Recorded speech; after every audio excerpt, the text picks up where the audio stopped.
Assalamualaikum everyone. Welcome back to the first video model.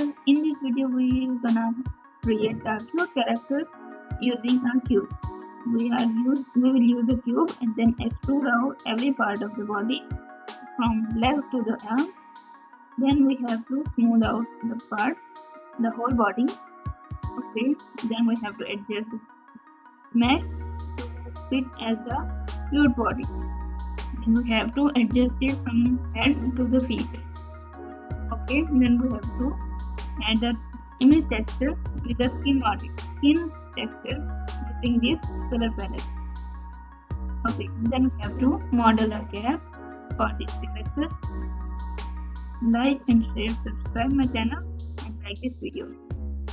Next thing is model the shirt and then model the pants and in the last model the shoe.